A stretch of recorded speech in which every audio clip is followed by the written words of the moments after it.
Boa noite, pessoal. Tudo bem com vocês? O meu nome é Natália. Eu vou ministrar aula para vocês de sistema notarial. Nós vamos ver ao decorrer dessas aulas como foi dessa aula o processo histórico, né? Quais são as implicações cíveis, criminais. Nós também vamos ver quais são as atribuições de cada cartório, do tabelião, do registrador, ver as diferenças de atribuições entre eles. Vai ser uma aula muito produtiva. Vamos começar falando um pouco sobre a história, né? Como é que surgiu o sistema notorial e registral. A ata notorial, né? Hoje é um instrumento público, mas ele era um instrumento que era dotado de pouca formalidade.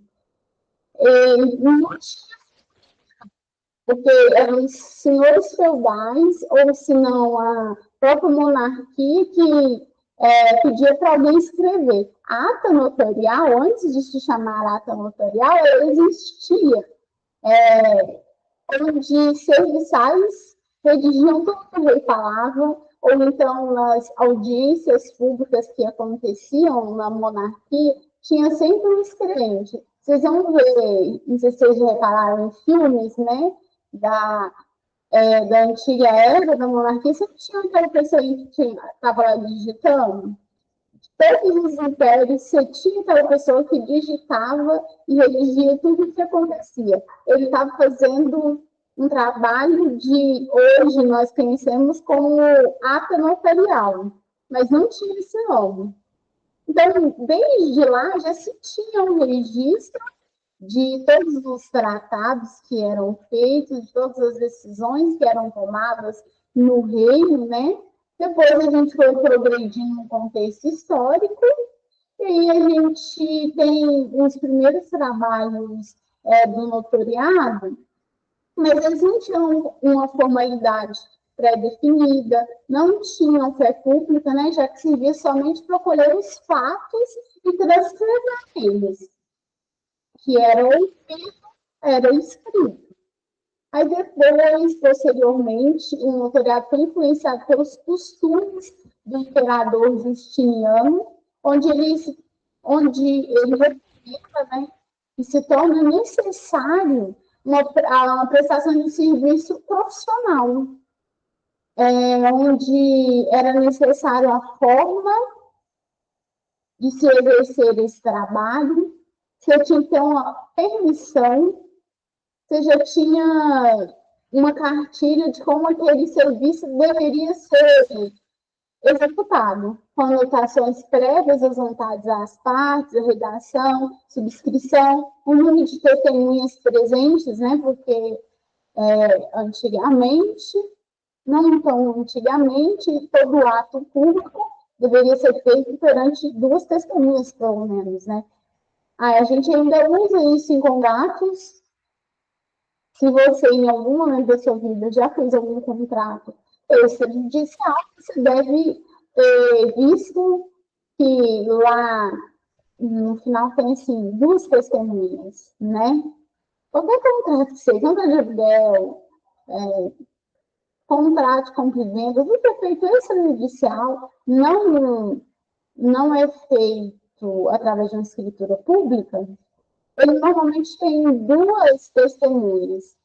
Para que essas duas testemunhas servem? Agora, né, uma curiosidade jurídica. Se você tem as duas testemunhas para assinar um contrato, ele tem qualidade de título executivo. Então, se essas testemunhas eram usadas nos tempos antigos, ainda são usadas, mas com efeito processual. Esse é o novo. Se não é registrado em cartório, né, não é feita em escritura pública, não se reconhece firma, ele tem validade, o contrato feito entre as partes? Sim, tem, mas aí se você entra com um processo, quando uma das partes não cumpre esse acordo, você tem que entrar com um processo de conhecimento, para o juiz falar que aquele processo, aquele contrato é válido, para depois você entrar com o processo de execução, para depois você executar aquele contrato. Se você tem a assinatura das testemunhas, de pelo menos 2 testemunhas, eles tornam um título executivo. Já não se discute mais se aquele contrato é verdadeiro ou não. Você pode já executar a parte que não teve seu direito garantido. É por isso que ainda hoje as testemunhas são muito utilizadas na redação de contratos, escrituras públicas, independente do contrato que você vai fazer. Se você quer ter força de execução, você coloca as testemunhas, para evitar o processo de conhecimento. Aí, né, com o passar do tempo, já voltando o olhar para o Brasil também não teve um destino muito diferente, um caminho muito diferente. Antigamente, nos primórdios, né, o sistema notarial do Brasil não gozava de instruções normativas ou de conhecimento técnico necessário no seu início, lá em meados de 1549. Você não precisava seguir rituais, né, e as formalidades de praxe que hoje são exigidas para você registrar, reconhecer firma, registrar um contrato, fazer uma escritura pública. Tudo você precisa agora de uma formalidade técnica. Antigamente não se usava isso, né? Não gozava dessas instruções normativas e a pessoa não precisava ter um conhecimento técnico. E mais para frente a gente vai ver que esse conhecimento técnico é exigido para você trabalhar como tabelião ou oficial de registro.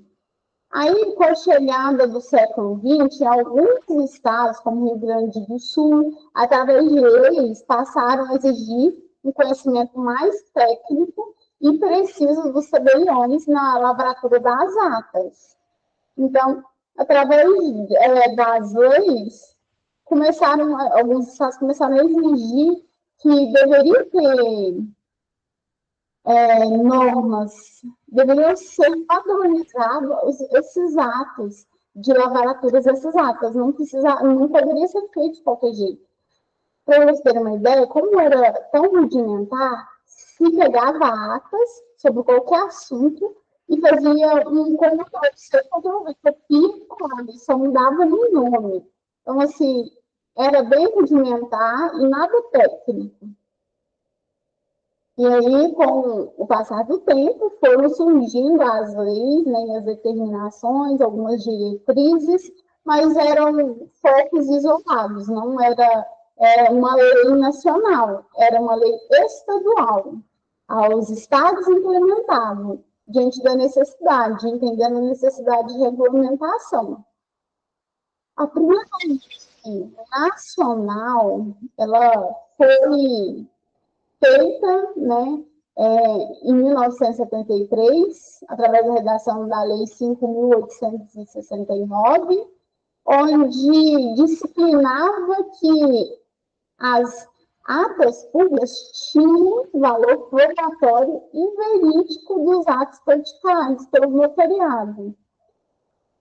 Viu a diferença? Em 49 não tinha instrumentalização nenhuma e não era usado de república ou tinha valor probatório. Agora, com a edição, né, do Código de Processo Civil de 73, no artigo 364, foi definido que tinha, sim, as atas notariais, elas tinham valor probatório. Aí a gente vai passar por novas mudanças, né? Que ainda no ano de 73 foi redigida a lei do sistema notarial e registral, que ficou disciplinada pela lei 6.015 de 73, que rege os registros públicos, que ainda está em plena validade, e a lei 8.935 de 94, que disciplina sobre a atividade notarial. Agora, nesse momento, em 73, nós temos especificações, precisamos de seguir normas, foi padronizado. Como que essas atas notariais seriam feitas, esses registros seriam feitos? Porque antes eu não precisava, não tinha determinado como se ia guardar essas atas notariais, esses registros públicos. Tanto é que registros públicos muito antigos, eles até se perderam, né?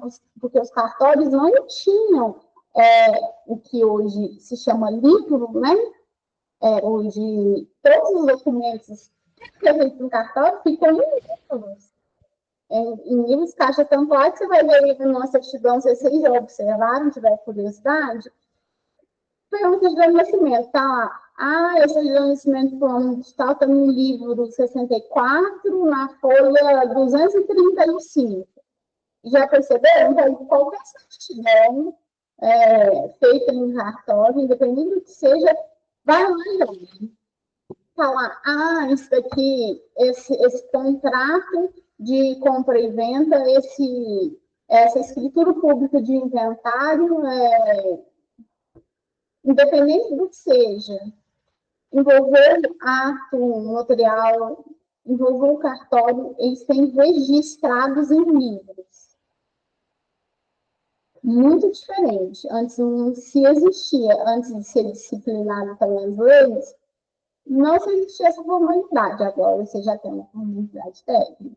A gente vai ver que, como fomos os pioneiros do Rio Grande do Sul, agora, para você trabalhar como tabelião, você precisa de um conhecimento técnico específico. Então, depois, a gente foi regulamentado, depois de 73, a gente tem uma regulamentação e nós passamos para a parte administrativa, né? De quem é que vai administrar esse cartório. A gente já entendeu que a gente vai ver isso mais à frente, né? Mas é uma delegação. Quem é responsável pela fiscalização é o Poder Judiciário, né? O órgão público, o Estado é o responsável maior. Qualquer cartório, o responsável maior, o responsável final é o Estado. O Estado delegou esse poder, né? Dos cartórios, então ele é o responsável objetivo. Mas quem é que vai administrar esse cartório? O serviço notorial registral, ele é realizado pelo tabelião e também pelo registrador, por oficial de registro. São profissionais do direito, viu só? A especificação técnica, o conhecimento técnico que foi exigido pela lei, lá nos primórdios, foi devidamente regulamentado. Ou seja, todo tabelião e registrador provincial de registros, eles são profissionais do direito delegados pelo poder público, pelo Estado. A gente acabou de falar isso. O notário reveste-se da qualificação técnica e da técnica estatal. Ele é um funcionário estatal. Aqui, a gente vai ver mais à frente que ele tem que dominar a técnica do direito, né? Ele tem que ser bacharel em direito ou tem que ter uma experiência, um lastro laboral considerável para você fazer essa substituição desse conhecimento técnico. A gente vai ver aqui algumas das competências. Quais são as competências do serviço notarial e registral? Tabeliões de nota, tabeliões oficiais de registro de contratos marítimos, tabeliões de protestos e títulos, oficiais de registros de imóveis, oficiais de registro de pessoas civis e pessoas naturais. Vamos falar um pouquinho sobre cada um deles, o que vai eles vão ser usados, né, no dia a dia de vocês, profissionais, operadores técnicos em transações imobiliárias. Se você, por exemplo, for se tornar um corretor de imóveis, se você for para qualquer área que envolva o extrajudicial e imóveis, você vai fazer bastante uso dos cartórios, né? Então, vamos entender um pouquinho, né, desses cartórios. Os tabeliões de nota. O que fazem os tabeliões de nota? O que você acha que faz? Os tabeliões de notas, eles vão registrar reconhecimento de firma, né? Ah, eu não sei, em qual cartório faz qual coisa. Então, vamos lá. Tem um contrato, né? Você tomou um contrato de prestação de serviço para o seu cliente. Aí você quer dar mais formalidade para o ato, você vai aonde? É um cartório, né? De registro de notas. Aí você vai lá e vai registrar o seu contrato e conhecer a firma desse contrato. Então, tabelião de nota vai fazer o registro dessa firma, vai conhecer a firma das assinaturas. Ele também vai redigir contratos aqui no tabelião de oficial de registros, vai fazer contrato de escrituras de compra e venda, né? Escrituras de compra e venda também, tabelião de notas, ele é responsável por fazer. Agora, tabeliões oficiais de registros de contratos marítimos. Normalmente, vai existir esse cartório? Normalmente não, né? Com certeza. Só vai existir esse cartório quando for área diferente, né? Porque aqui a gente está falando do direito marítimo, que a gente estudou um pouco no semestre passado. Aqui são especificações da lei, né, marítima, então existe um cartório especializado para isso. Aqui não se trabalha, por exemplo, aqui em Minas, não se trabalha esse tipo de cartório, porque não tem esse tipo de trabalho. Mas, se acaso você for atender um imóvel, né, que está regido sobre a lei, né, marítima, você vai ter que procurar esse cartório de registro de contratos marítimos. Também os tabeliões de protestos e títulos aqui na cidade onde eu moro, tem um cartório específico de protestos e títulos. O que faz esse cartório? Para que eu vou procurar esse cartório? Me diz aí, o que você acha? Para que eu vou procurar esse cartório? Quando eu vou precisar dele? Vamos ter uma ideia de que você, né? Você é dono de uma imobiliária, e aí, ou se você é corretor imobiliário,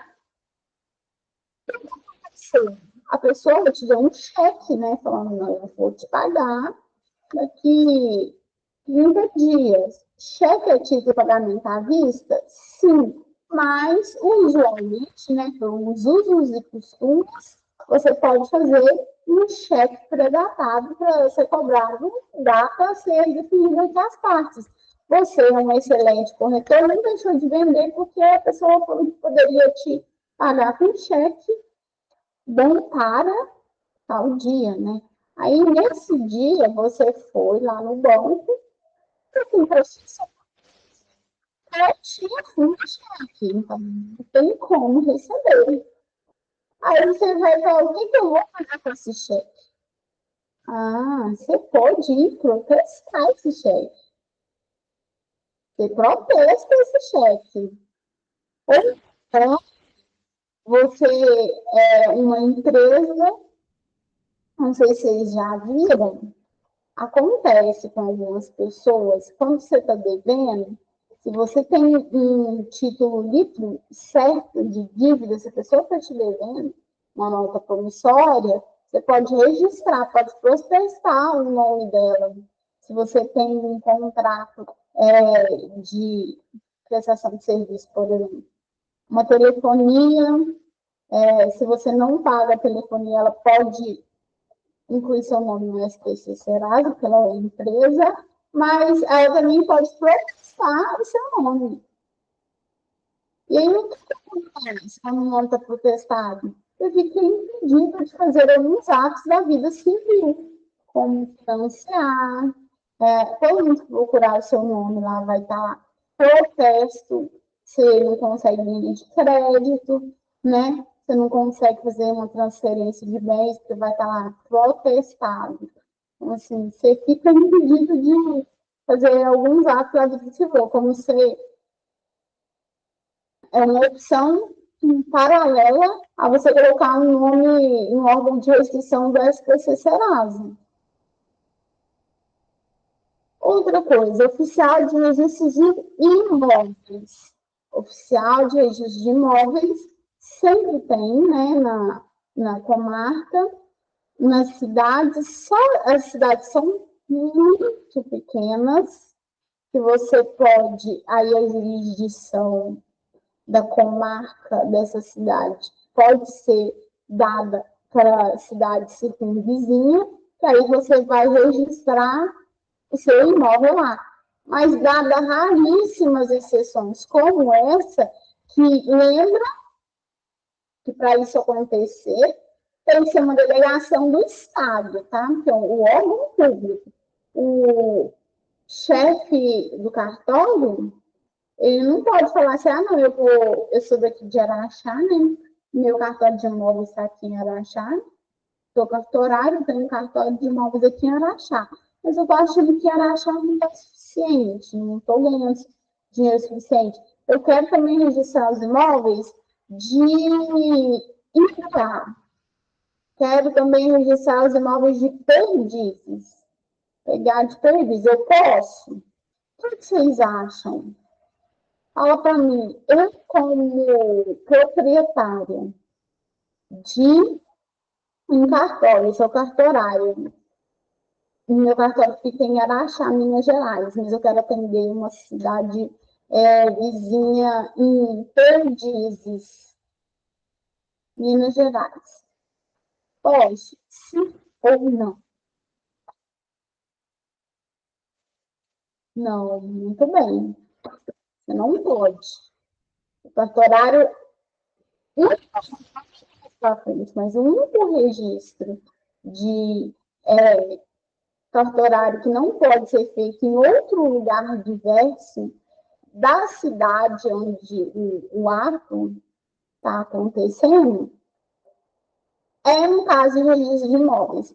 Obrigatoriamente, o imóvel ele tem que ser registrado no cartório do domicílio, no cartório do imóvel. Diferente de qualquer contrato, você pode escolher qualquer cartório de sua confiança que você tem, imóvel não. Você não registra imóvel em outro cartório não sei da sua cidade, porque são atos nulos. Aprendemos isso daqui é a única exceção à regra. Todas as outras coisas, se eu quero registrar a firma, eu quero fazer uma escritura pública de compra e venda, mas eu moro em Araxá, só que lá no estado de Goiás está mais em conta o cartório de lá. O cartório de Araxá está um pouco caro, não gostei disso. Sou obrigada a fazer daqui de Araxá? Não, por quê? Porque é um contrato, né? Eu quero reconhecer firma. De imóvel, posso fazer em qualquer cartório que eu achar que é conveniente para mim, conforme o desejo das partes. Qualquer outro tipo de contrato. Eu só não posso registrar o meu imóvel em comarca diferente, de cartório diferente da comarca do meu imóvel. meu imóvel está na comarca de Araxá, obrigatoriamente eu tenho que registrar o meu imóvel no cartório de registro de imóveis de Araxá. Não pode ser de Perdizes, não pode ser de Goiás, no cartório de lá. O cartório de lá cobra bem mais barato, mas não importa, não tem como fugir. É obrigatoriamente no cartório onde o imóvel se encontra. É a única obrigatoriedade. Outros tipos de contrato, então aí você me pergunta, não, beleza, então tá, eu tenho que registrar na comarca aqui. Mas, antes de registrar, o meu imóvel custa mais do que 30 salários mínimos. O que a lei fala, gente? Para imóveis com valor superior a 30 salários mínimos, é obrigatório se fazer uma escritura pública de compra e venda. É abaixo de 30 salários mínimos, é convalidado um contrato particular. Você pode fazer só com o advogado. E aí você reconhece firma, ele tem plena validade. É mais do que 30 salários mínimos, obrigatoriamente eu vou ter que fazer uma escritura pública de compra e venda. Essa escritura pública de compra e venda de imóveis, então, precisa ser feito na cidade onde o imóvel está. O que vocês acham? Me fala aí o que você acha. Precisa ou não precisa? Muito bem, não precisa. É uma escritura pública, né? Um contrato, ainda é um contrato. Aí eu posso fazer um cartório que tiver um preço bom, razoável, se eu puder. E as partes concordarem, posso fazer em qualquer cartório. Não precisa ser da cidade do imóvel. Mas para registrar, registro tem que ser feito aonde, gente? No cartório de imóveis da comarca onde o imóvel se encontra. Beleza? Então, agora a gente não vai mais esquecer isso, né? Agora, a gente vai falar sobre o outro que também vai ser muito utilizado durante a vida profissional de vocês na área de técnico em transações imobiliárias e também não só isso, né? Em qualquer fase da sua vida. Você vai casar, você vai nesse cartório. Quando você tiver filhos, você vai nesse cartório. Se porventura o relacionamento não deu certo e o casamento acabou, você vai nesse cartório. Alguém faleceu, você vai nesse cartório. Eu vou fazer um contrato de união estável, eu vou nesse cartório. Que é qual cartório? O que faz esse cartório? A competência do oficial de registro de pessoas civis e pessoas naturais. Aqui a gente vai, nesse cartório aqui, você vai fazer tudo que envolve pessoas naturais. Para a gente fazer uma escrita pública de compra e venda, precisa da certidão de casamento atualizada, né? Porque eles precisam conferir que quem está vendendo bem é casado com comunhão. Qual que é o regime de casamento? Se é separação total de bens, se é comunhão parcial de bens, se é comunhão total de bens. Eles precisam saber disso para fazer escritura pública. Então, o cartório fala assim, precisa desse documento, precisa dessa certidão de casamento até 90 dias, viu, gente? É 90 dias de validade. Até 90 dias. Primeiro, eu não sou casada. No meu caso, eu sou solteira. Então, o que eu preciso? De uma certidão de nascimento. Eu vou lá, pego a minha certidão de nascimento, atualizada, e levo lá. E no caso de um óbito, lá também, no cartório de registros de pessoas civis e pessoas naturais. Tudo que envolve certidão de nascimento, casamento, óbito, divórcio, tem que ser registrado nesse cartório. Então, agora a gente já aprendeu, né? Vamos ver em situações práticas do nosso dia a dia. Você técnico em transações imobiliárias. Chegou para você o cliente e ele fala que, ô Joaquina, Maria Joaquina, eu sou proprietária, você técnico em transações imobiliárias, Maria Joaquina, eu sou proprietária de um imóvel que tem, assim, quatro quartos, 2 suítes, 2 banheiros sociais, churrasqueira, garagem, top demais a casa. Aí você vai falar assim, opa, vou oportunidade de negócios. Aí você vai falar assim para o seu cliente, fala assim, ô fulano, cadê a documentação da casa? Ela falou assim, Maria Joaquina, não tenho. Aqui comigo não, mas eu sou proprietária. Aí como que você vai ir? Muito bem. Você vai em qual cartório? Porque tem mais de um monte de cartório. Qual cartório que você vai? O cartório de registro de imóvel. Qualquer coisa de imóvel que você quiser saber, você vai lá. Aí você vai falar assim, então você tem o nome completo dela? Chegando lá, o que você pode informar para você descobrir sobre o imóvel? Importante é você ter o nome do proprietário, do possível proprietário, ou você ter um endereço do imóvel que você quer. A certidão dele, a matrícula desse imóvel. Aí você já vai chegar lá, né, e vai conferir se a sua cliente, Maria Joaquina, que é uma ótima corretora imobiliária, ela não vai vacilar, né? Ela não vai cair nesse erro de principiante. O que é um erro de principiante? Acreditar no que o cliente está falando. Não acredite em tudo que essa cliente fala, vai conferir. Ele é o proprietário, fulana.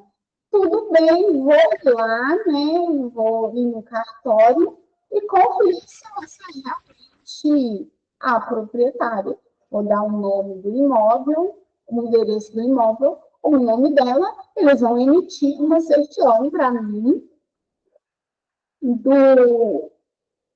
da matrícula do imóvel. Você vai falar assim, eu quero uma certidão da matrícula desse imóvel. Eles vão tirar o histórico, vai constar lá. Fulana de tal é a proprietária. Então a fulana de tal realmente é proprietária. Beleza, olha só que maravilha. E a casa dela, como é muito boa, vale mais do que 30 salários mínimos. E se vale mais do que 30 salários mínimos, o que é que a gente vai fazer como um ótimo corretor imobiliário? Isso mesmo, né? A gente vai seguir a lei. O que a lei determina? Que tem que ser o quê? Feito por escritura pública. Então, a gente acabou de usar um cartório e a gente vai passar para o outro cartório. O cartório que eu vou ir? Muito bem. Tabeliões de notas. Muito bem. Eu vou lá no cartório de segundo. Aqui, por exemplo, tem 2 cartórios. De primeiro ofício, né? E segundo ofício, mas aí vocês vão no cartório, no tabelionato de notas que tiver aí. Aí ele vai te registrar nessa escritura pública. Você já conseguiu o cliente que vai comprar. Beleza, olha só que maravilha. Então, eu consegui o cliente, vamos para a parte da venda. Vou registrar a escritura pública de compra e venda. Vou lá, vou levar, normalmente, o que é exigido para ser lavrado uma escritura pública é o contrato de compra e venda, né? Ou promessa de compra e venda. Depende, normalmente, as imobiliárias fazem um contrato de promessa de compra e venda, está na planta, né? Imóvel na planta, como é que é o nome do seu contrato? Promessa de compra e venda. Contrato de compra e venda, quando o imóvel já está construído, tá lá, ele já existe, né? No caso da cliente aqui, da senhora Maria Joaquina, o imóvel já existe, então vai ser feito um contrato de compra e venda. Você leva esse contrato de compra e venda, o tabelião vai falar assim, não, beleza, tem a legalidade, não vejo nenhum impedimento legal, ela realmente é a proprietária. Aí eu vou precisar de documentos, né, de todas as partes envolvidas, vou precisar das certidões de casamento, de nascimento, por favor. Aí você, né, que é um corretor de excelência, vai providenciar. E onde é que você vai providenciar isso? Socorro, mais documento, né? Realmente é muito documento. É burocrático. Aí, onde é que eu vou levar mais esse documento, gente? Onde é que é? Isso mesmo. No cartório de registro de pessoas civis e pessoas naturais. Aí eu vou lá, pego documentação certinha. Ah, mas só que fulano, não. Ela é casada, acreditem, ela é casada em comunhão universal de bens. E comunhão universal de bens em regime de comunhão universal de bens e regime de separação total de bens ou participação no final dos aquestos, esses três tipos de comunhão de bens, né, de divisão de patrimônio, desculpa, de divisão de patrimônio, eles têm impacto antinupcial. O que não tem impacto antinupcial é a comunhão parcial de bens, o regime de comunhão parcial de bens. Todos os outros regimes que envolvem bens são feitos pactos antinupciais. Ah, então, a fulana que procurou a Maria Joaquina, ela é casada em comunhão universal de bens. Aí, o que precisa? Precisa, além da certidão atualizada, que vale por 90 dias, você vai precisar do pacto antinupcial. Onde é que você pega esse pacto antinupcial, pelo amor de Deus? Não é lá, não? Não é lá, não.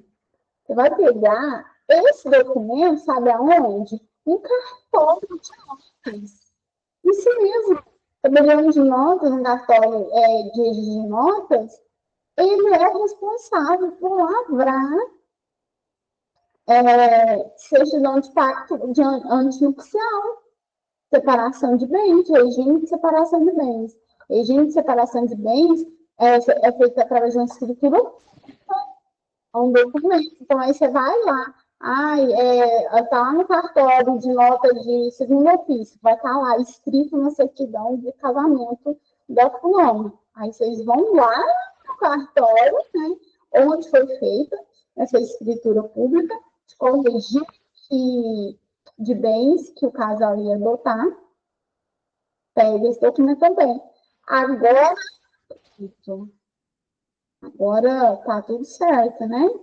Tudo certo.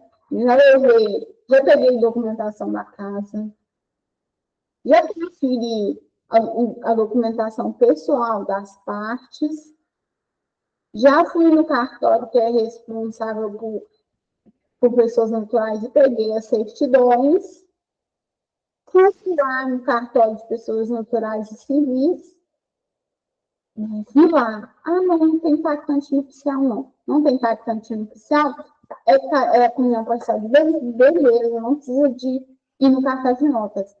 Verifiquei, sim, regime de comunhão universal de bens ou separação total de bens ou separação total de bens por participação no final dos aquestos.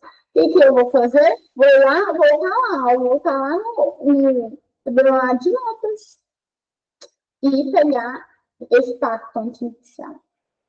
Viu só? Que quando você for vender um imóvel, você for trabalhar com imóvel, você vai utilizar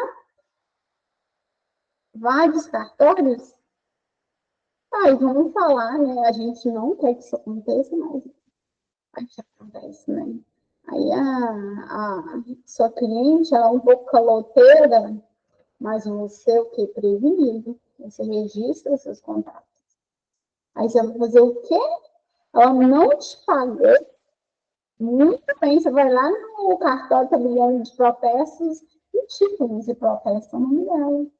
E depois executa no judiciário. Ficou claro?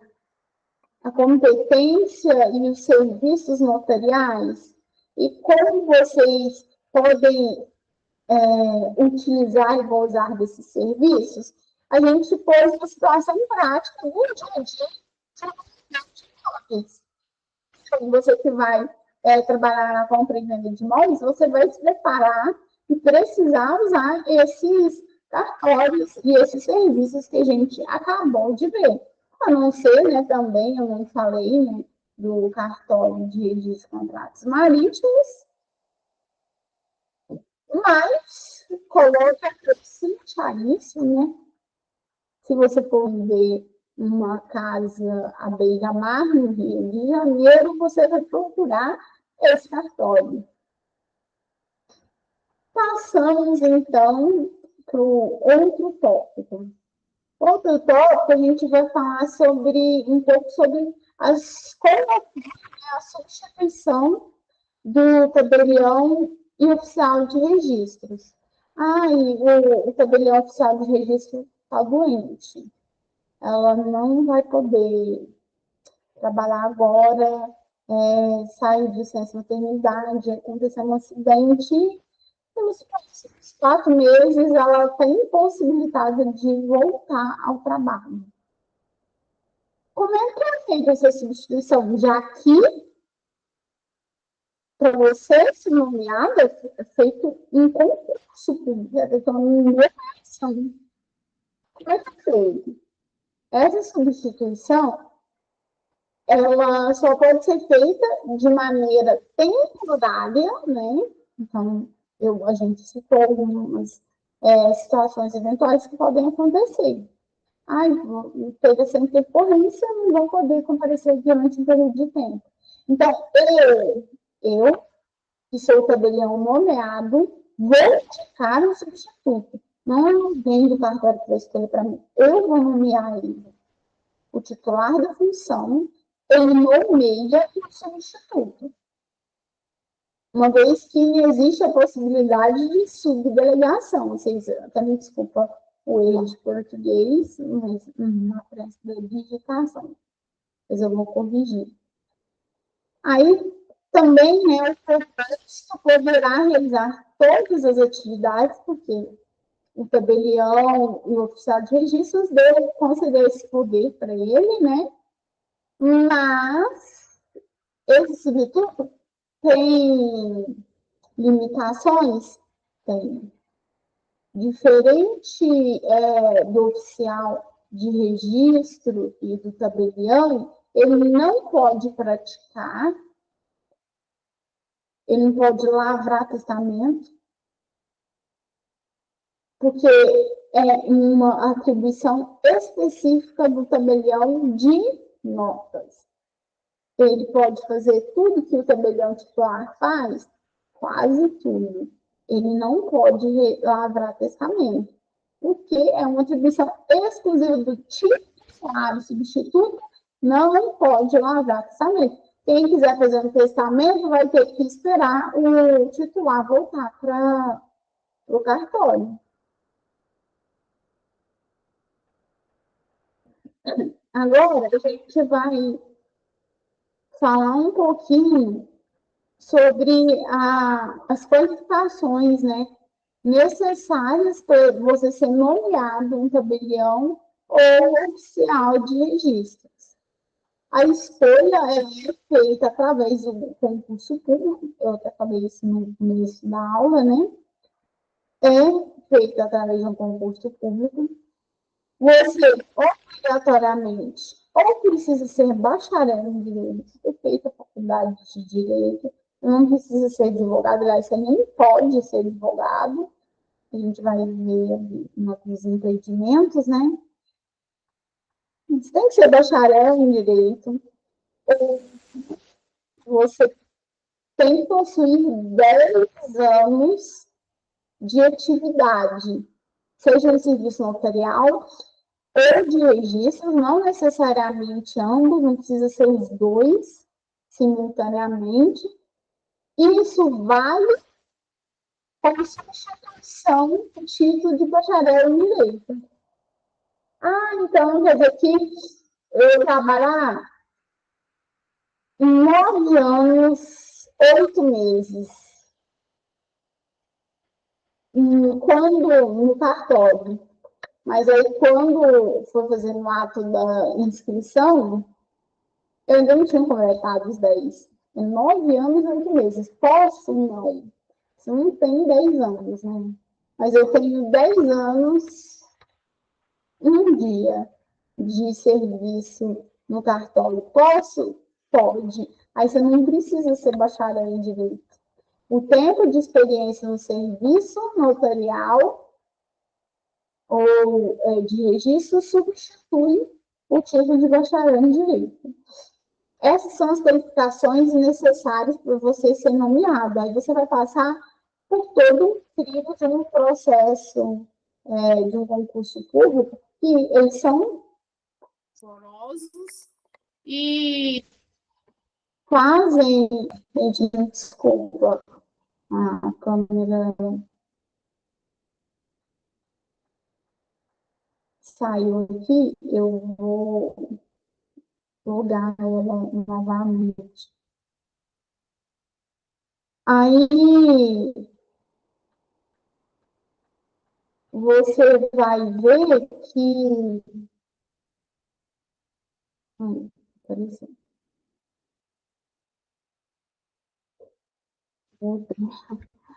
Você vai ver que pode ser substituído. É um ou é outro. Das atribuições, né, e competências da atividade notarial e judicial. Vamos falar um pouquinho, então, sobre o que acontece de fato. O que é a obrigação, né, de um notarial e registral? Formalizar juridicamente a vontade das partes, desde que o objeto seja ilícito, determinado, impossível perante um modo jurídico e não defeso em lei. Isso é para registros públicos. A gente vai ver que a ata notarial tem uma exceção dessa função aqui. A ata notarial tem essa exceção, não precisa, o objeto não precisa ser lícito, muito pelo contrário, né? Mas a gente vai ver isso mais à frente. Se atentem, que a não ser que seja uma ata notarial, o objeto, todos os outros registros, ele tem que ser objeto lícito, vontade das partes, determinado, impossível perante o mundo jurídico. Eu não posso fazer um contrato de compra e venda de alguma coisa que seja defesa em lei. Eu não posso fazer um contrato de compra e venda de um contrato de jogo do bicho. Posso fazer? Não, porque o jogo do bicho é proibido pela lei. Então, não pode. O cartório nunca vai registrar um contrato de compra e venda de jogo. E assim serve para qualquer ato ilícito. O que seria um ato ilícito? Tutor vai comprar um imóvel do curatelado. É ato ilícito, é defesa da lei, não pode ocorrer. Ou então, o leilão vai comprar um imóvel que ele mesmo que foi responsável por colocar em leilão. O leilão pode comprar um imóvel em que ele está organizando um leilão, não quer defesa em leilão, nada de registrar, aí que vai fazer escritura pública de compra e venda, o tabelião vai falar assim, opa, eu quero isso aqui. Isso aqui é depois do mesmo, em que você vai resolver. Ou então o tutor vai falar assim, vai chegar lá com um contrato de compra e venda de um bem duplo retelado. Aí o tabelião de notas fala assim, não pode, você não pode comprar um imóvel, a não ser que, no caso do tutor,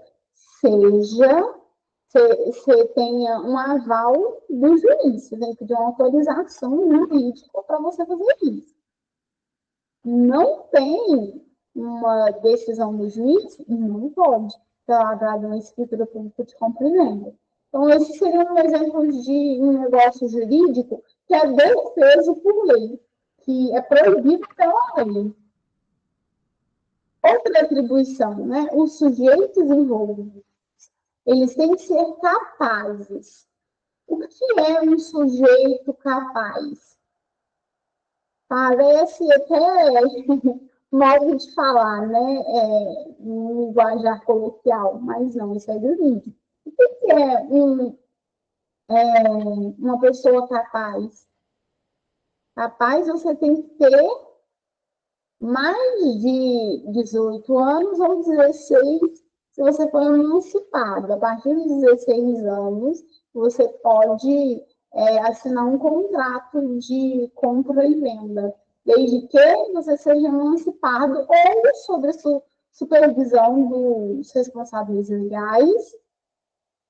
Menos do que isso, você não pode fazer contrato nenhum com ninguém até uns 16 anos, porque só pode ser feito através de seus representantes legais, depois dos 16 aos 18. Desde que você seja tenha assistência, seja assistido por um dos responsáveis legais, né? Você precisa que o seu pai e sua mãe assinem embaixo da sua assinatura, e depois dos 18 anos, se você gozar da sua faculdade mental plena, você pode celebrar qualquer ato jurídico perante o cartório. Boa noite, irmão. Boa noite. Joia. Tá bom. Aqui a gente está vendo, Germano, as atribuições e competências da atividade notarial e registral, né? Eu estava falando que compete ao tabelião de notas, né, o oficial de registro, confirmar se os sujeitos envolvidos no negócio, todo mundo é capaz, tem pleno discernimento cognitivo para praticar o negócio jurídico. Nesse caso aqui a gente está falando de um negócio jurídico, mas vamos falar na esfera de que a gente vai fazer uma procuração de plenos poderes. Quem faz? Quem é o cartório competente? O cartório de notas. Ele vai fazer essa lavratura de uma procuração, mas como é que ele vai fazer? Ele só pode ser feita essa procuração se a pessoa que passa na procuração ela estiver gozando das suas faculdades mentais. Testamento, ele só vai, o tabelião de notas, ele só vai fazer o testamento se na hora que ele chegar lá, a gente ainda vai ver que esse é um único ato que o tabelião pode fazer fora do espaço do cartório, fora do ambiente do cartório. O único ato que ele pode fazer fora registrar testamento, porque você parte do pressuposto que talvez a pessoa já esteja perto de falecer, então a lei permite que o registrador vá até ela e escutar as últimas vontades dela. E tem que ser claro, se ele não estiver conseguindo falar claramente, esse ato também vai ser invalidado. Mas, regra geral, tudo que vai ser feito em cartório, as pessoas têm que estar em pleno discernimento. Outra coisa, que é competência do tabelião de notas oficial de registros, intervir nos atos e negócios jurídicos em que as partes queiram, das formas legais, ou autenticado, autorizar a redação ou redigir instrumentos adequados. Ou seja, o que a gente tinha comentado mais cedo, eu quero, registrador, que você faça um contrato de compra e venda, ou você autentique para mim um contrato de arrendamento de uma fazenda, ou você reconhece a firma de um contrato de prestação de serviço, um contrato de compra e venda, qualquer forma de contrato entre partes capazes e ilícito é obrigação, é competência do tabelião. Autenticar fatos. Como se autentica fatos? Através da ata notarial. Ata notarial, você autentica fatos. Aí é que eu falei para vocês, lembra do primeiro tópico aqui? Formalizar a vontade das partes, desde que o objeto seja ilícito. Aqui, quando você está falando de autenticar fatos, você não precisa cumprir esse requisito. Eu vou autenticar fatos, não precisa ser um objeto ilícito, inclusive tem que ser ilícito. Normalmente, a ata notarial é para você identificar o ilícito certo cometido naquele momento. Então, houve um injustiça. Eu vou fazer uma ata notarial para deixar isso registrado. Aí o que? O tabelião vai lá e vai narrar tudo que ele está vendo, uma conversa de WhatsApp, né? Você vai pegar uma conversa de WhatsApp aqui, que a pessoa te enviou, fez dano moral, é patrimonial, essa construção que ela te deve. Como é que a pessoa vai comprovar que a pessoa deve? Ela não tem o documento, não fez documento. Aqui, uma boa saída estratégia jurídica. Eu vou conversar com ela no WhatsApp, aí ela vai falar, né, que, beleza, estou te devendo, eu vou te pagar. Aí, o que eu faço com essa informação? Vou no cartório e registro uma ata notarial. O que o oficial de registro vai fazer? Ele vai ler a conversa do WhatsApp e vai transcrever tudo que está lá. Inclusive, tem que ser transcrito até com as gírias, se a pessoa conversar através de gírias, ele vai transcrever a gíria, a pessoa confirmando, fazendo uma confissão de dívida, e aí o que faz? O oficial de registro cartório vai tirar um print, né, dessa tela, vai salvar lá no registro, no livro, e vai te entregar uma ata notarial. A ata notarial pode conter ilícitos. Outros atos de registro têm que ser ilícitos. Ata notarial. Vamos para o próximo ponto. Aqui, eu trouxe algumas diferenças entre a função do tabelião e a função do registrador. O tabelião, ele vai atuar em procedimentos que envolvem tabelionato de notas, tabelionato de registro de contratos marítimos, tabelionato de protestos e títulos. A gente falou um pouco mais atrás, nos slides, a gente esmiuçou cada um deles. E o registrador, ele vai atuar com registro civil de pessoas naturais, registro civil de pessoas jurídicas, registros de títulos e documentos e registros de imóveis. Essa é a diferença entre as atribuições de um tabelião e um registrador. Agora, vamos falar de limites territoriais. A gente falou um pouquinho dos limites territoriais quando a gente estava falando sobre a competência de cada cartório. Mas a gente vai reforçar essa ideia aqui. Os limites. O tabelião pode agir, né, em casos que não acontecem no município da sua competência. Lembra que eu falei que qualquer ato de contrato, eu quero registrar um contrato de compra e venda, vamos falar, né, que é o mais comum que a gente vai usar aqui em transações imobiliárias. Um contrato de compra e venda. Eu sou obrigada a registrar esse contrato de compra e venda num cartório onde o imóvel se encontra. O que você acha, Germano? Fala para a gente.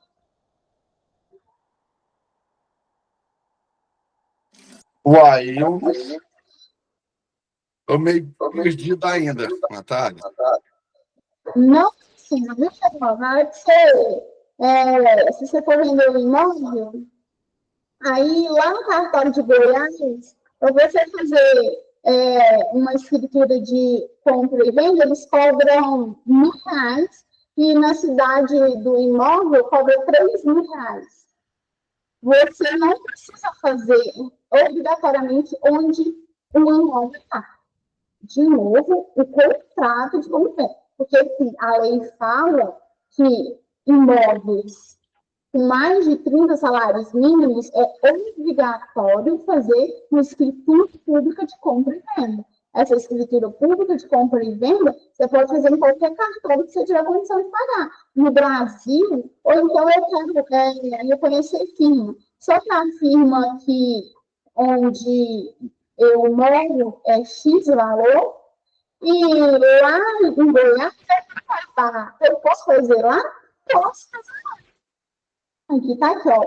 O tabelião pode agir em casos que não acontecem no município da sua competência? Pode, porém, ele não pode se deslocar para outra cidade. Mas eu posso ir lá. Eu vou conversar com o meu cliente e vou falar assim, não compensa mais a gente registrar lá no cartório de Goiás.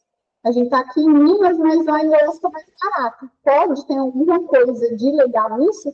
De jeito a única coisa, o único cartório que é obrigatório, a única coisa que eu preciso fazer obrigatoriamente é registrar essa escritura pública de compra e venda no cartório onde o imóvel se encontra. Aí, eu fiz uma escritura pública de compra e venda lá no cartório de Goiás, mas só que o imóvel que eu vendi, que eu estou negociando, está aqui em Araxá, Minas Gerais.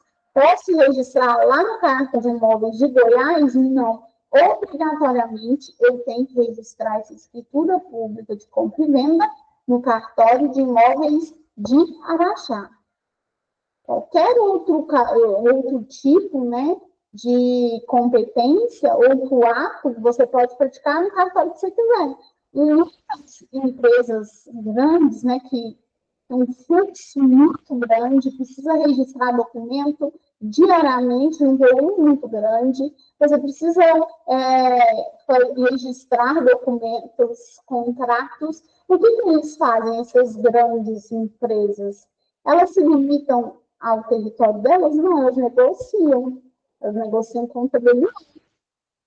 Se o preço é bom tá na Bahia, eles vão levar os contratos para lá na Bahia. Porque aí a empresa vai ganhar, porque não existe essa limitação. Só existem limitações no caso do registro, se registrar imóvel, obrigatoriamente na cidade onde esse imóvel encontra. Então, aqui, qual que é o limite territorial para uma ata notarial? Nenhum. Mas, o tabelião não pode ir. Eu estou aqui em Araxá, contratei o tabelião de Goiás, ele não pode vir até mim. Se ele vier até mim, lá até mim. Eu vou até ele. Não consigo fazer eletronicamente. Hoje, existem sites, viu, gente, que você consegue registrar a ata notarial pelo site. Ela tem plena validade jurídica. Na aula que vem eu vou trazer esses sites para vocês se antenarem, quiserem pesquisar, tiverem essa curiosidade, tá? Hoje em dia, com a tecnologia, a gente pode fazer aproximar, né? Fechar esses espaços. O tabelião não pode vir aqui, mas eu posso ir em qualquer tabelião. O tabelião, ele não está limitado à competência da sua cidade, mas ele não pode ir para outra cidade. E é possível que os interessados se dirijam ao cartório mais próximos aos fatos ou sua preferência para solicitar um trabalho. Aqui, a gente vai falar do expediente dos cartórios, né?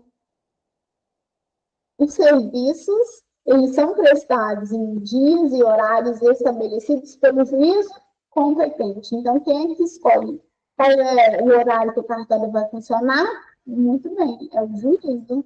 E acredita, é o judiciário que vai escolher se ele vai trabalhar no sábado ou não. O cartório funcionar no sábado, quem determina é o juiz. Ah, vai funcionar das 7 da manhã às 8 da noite? Tem que estar delegado e estabelecido pelo juiz competente. Óbvio que isso vai de cidade para cidade, né? A demanda e as especificidades de cada cidade que você atendido, o cartório atende. Mas aí o artigo 9 da lei de registros fala que é nulo o registro lavrado fora do expediente, sendo cível e criminalmente responsável o oficial que der causa à nulidade. Ou seja, Olá.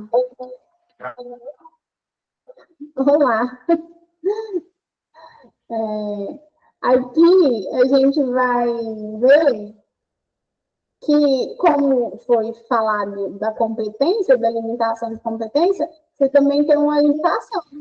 Ah, o cartório pode funcionar só até às 6, mas aí eu vou fazer assinatura no registro público às 6h50? Não vou. Se eu fizer isso, e o tabelião ainda vai responder civilmente e criminalmente, porque esse ato não tem validade. Atos registrais têm que ser feitos dentro do trabalho de funcionamento, nem um segundo antes, nem um segundo depois. Atas notariais. Vamos falar dessas atas notariais. Atas notariais, elas seguem um padrão inscrito no que tange às constatações dos fatos. O tabelião constatou o quê? Ele constatou que dia 7, uma ofensa, uma injúria racial. Ele olhou o meu celular, eu fui lá no tabelião, procurei ele, falei, eu quero registrar uma ata notarial. Quero que você olhe o meu WhatsApp, você entra aqui no meu WhatsApp e registre sua conversa. Ah, então ele vai constatar o fato que está lá. A pessoa me ofendeu, fez uma injúria racial contra mim. Ele vai lá colocar isso lícito. Viu a diferença? Qualquer outro tipo de registro, o ato tem que ser ilícito. Aqui, você vai descrever um ato ilícito. Desculpa. As atas, elas são autenticadas eletronicamente por meio de sites, e-mails, ligações telefônicas. O tabelião, ele consegue fazer essa constatação dos fatos e produzir provas capazes de essas dúvidas. Outra coisa que vocês vão usar bastante, viu, gente? No dia a dia de vocês, como corretores imobiliários, como consultores imobiliários, o que vocês vão fazer? Aconselhar o cliente de vocês no caso de uso campeão. Vamos fazer um uso campeão, né? O cliente chegou lá falando que mora nessa casa há 30 anos e ele é dono, mas você foi conferir para o cartório de registro de imóveis. E o que você descobriu? Com a sua surpresa, não é proprietário, ele é possuidor. Aí o que você vai fazer? Você vai regularizar essa posse, você vai transformar essa posse em propriedade. Como é que você transforma posse em propriedade, gente? A gente estudou isso muito bem. Através do uso campeão, da ação de uso campeão. Aí, o que você vai fazer? Isso é muito prevenido, né? Isso é uma competência do advogado. O advogado precisa tem que ter um advogado de confiança? Tem, porque o advogado vai precisar, né, de entrar com um campeão. E aí, o que você vai fazer? Você é bem prevenido antes de chegar no advogado parceiro seu, ou se não, fazer em música campeão extrajudicial, né, que hoje é possível. Você vai fazer o quê? Uma ata notarial. Você vai pedir todos os confrontantes para fazer uma declaração e o tabelião vai falar, vai transcrever essa declaração e vai servir como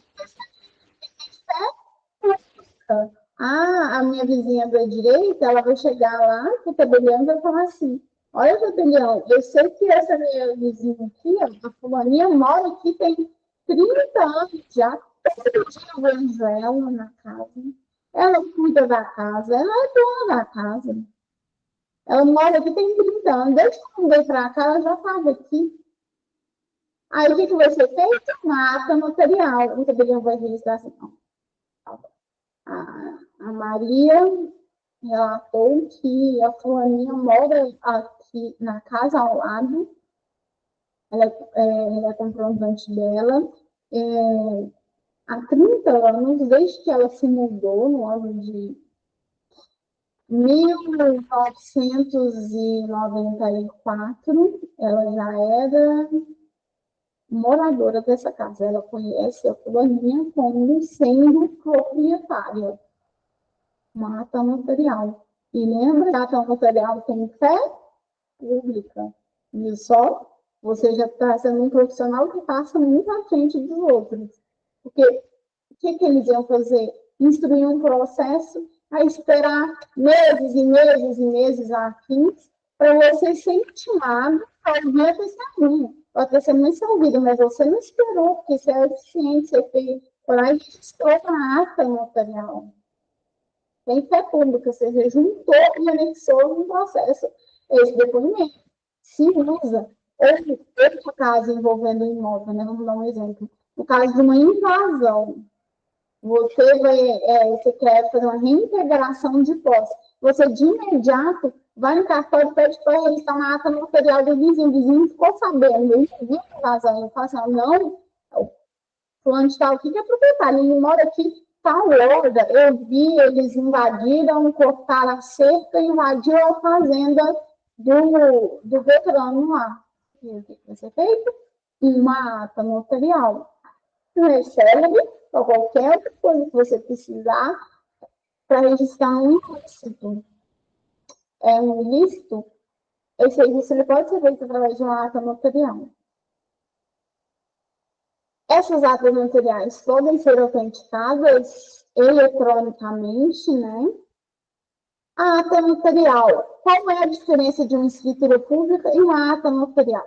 A ata notarial, o tabelião narra o fato que ele observou sem fazer o juízo de valor. Então, aqui, de novo,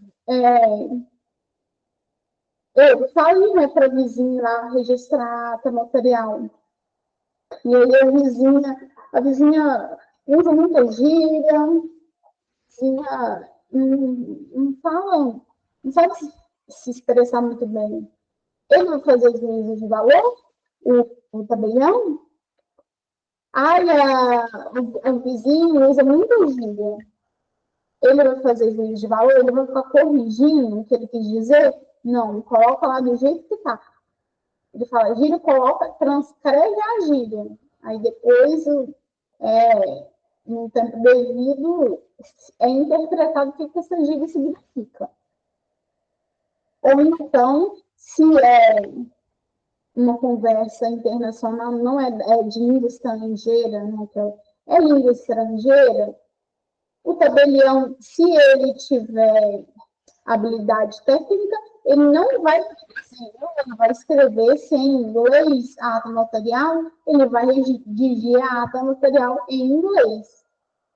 E aí depois se traduz.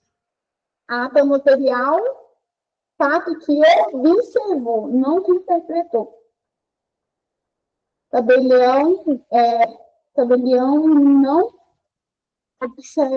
não faz juízo de valor, não interpreta nada.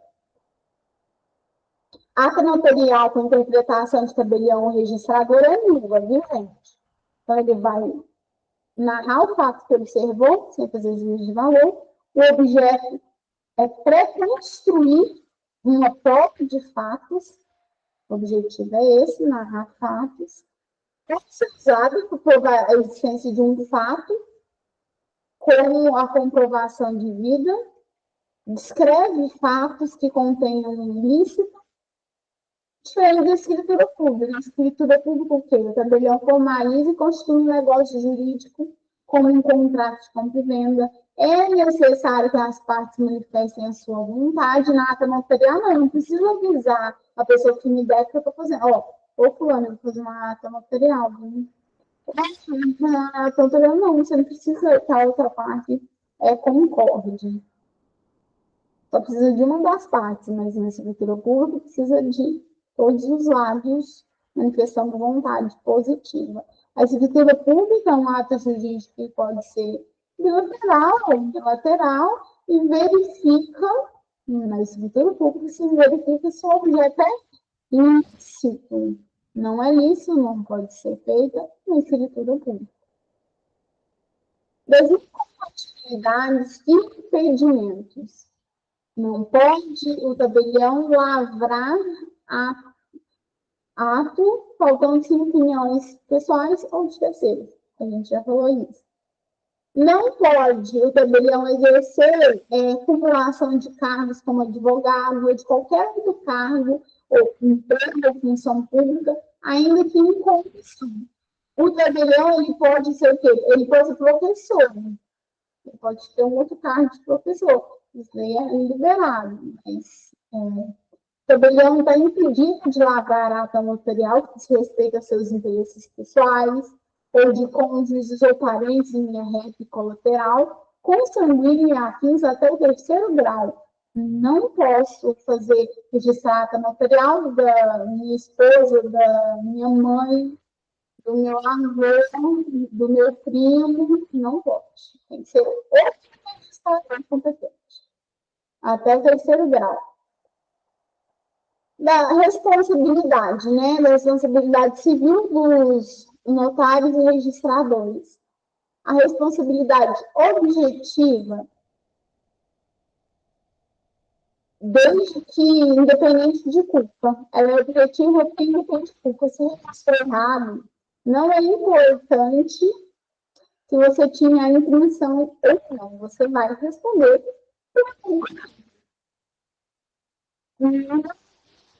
A gente vai ver à frente, é importante que considere dolo, entendeu? A vontade de ter errado, mas simplesmente é indiferente se você queria errar ou você não queria errar. Se você independente da culpa. São responsabilizados por danos causados a terceiros no exercício da sua função, desde que o ato praticado tenha causado prejuízo, mesmo que não haja dolo ou negligência, como eu acabei de falar, não interessa se teve intenção ou não. Teve dano, você vai ser obrigado a reparar. Já a responsabilidade subjetiva, em algumas situações, pode ser exigida a responsabilidade subjetiva, onde você verifica a culpa. Gente, porque haja reparação de dano. Esses profissionais, eles respondem pelos erros materiais, fazem a prestação de serviço, não cumprimento de prazos, ou na negligência, na ausência de diligência. E eles respondem se esses atos ou omissões, eles causaram prejuízo. Da responsabilidade penal. Algumas das responsabilidades penais que o notariado, os registradores respondem. No caso da falsificação de documentos, por exemplo. Se um notário ou um registrador alterar, falsificar ou permitir terceiros falsifiquem documentos públicos ou registros, ele responde penalmente por falsidade ideológica ou material. É por isso que eles aquela chatice, né? Às vezes a gente chega lá, nossa, que chatice, precisa do documento original, precisa da cópia. É por causa disso, porque se eles não se preocuparem, tiverem certeza que aquele documento é verdadeiro, a pessoa está cadastrada realmente, se é falsificada aquela assinatura, eles respondem, viu? Penalmente. Corrupção passiva ativa, no caso, o notário ou registrador aceite ou seja suborno, troca de algum ato praticado, ou omitindo as suas funções, ele poderá ser responsabilizado criminalmente por corrupção. A prevaricação, que é você deixar de praticar um ato de ofício ou a prática de forma irregular em benefício próprio ou de terceiros. Impedir ou dificultar o exercício do direito de registro ou de serviço notarial, se ele já estiver colocando dificuldades que claramente excedem a boa diligência, ele está querendo só dificultar a vida da pessoa que está querendo fazer o registro, ele responde penalmente. Ele também vai responder por fraude em registros e documentos públicos, né, no caso de que haja fraude na autenticação do registro de imóveis, de contratos, de qualquer outro tipo de registro. A fiscalização, ela é feita pelo judiciário. É feita pelo judiciário, por órgãos públicos, a Corregedoria de Justiça, o Ministério Público e as outras entidades, elas atuam para garantir que os profissionais, né, os tabeliões e registradores, eles estão cumprindo as obrigações legais e éticas, até porque a gente falou no começo da aula que, falando de uma maneira mais leiga, quem é o patrão é o Estado, né? Então, no final das contas, o Estado responde objetivamente. Qualquer erro que cometeu um tabelião, você processa o Estado. Isso mesmo, o Estado é responsável pelo seu funcionário. Então, você vai... É feita uma fiscalização através da Corregedoria, o Ministério Público e qualquer outra entidade. Ele tem que fazer uma prestação de contas. Aqui, da fiscalização, que eu acabei de falar, né, que ela é feita por esses órgãos, e a gente tem foi só, gente. Tem alguma dúvida, Germânia? Quer comentar alguma coisa? Tranquilo, Natália. Por hoje foi só. Na aula que vem a gente vai começar a falar dos fundamentos dos registros. E qualquer dúvida que vocês tiverem, eu estou à disposição. Pode falar com a Lívia, me passar aqui. Estarei aqui para poder contribuir da melhor forma. Foi um prazer estar de volta e falar com vocês. Até a próxima aula. Fiquem com Deus. Até mais, gente. Até mais, Tchau. com Deus. Obrigado. Podemos finalizar, professora Natália? Oi? Posso finalizar a gravação? Pode. Pode sim.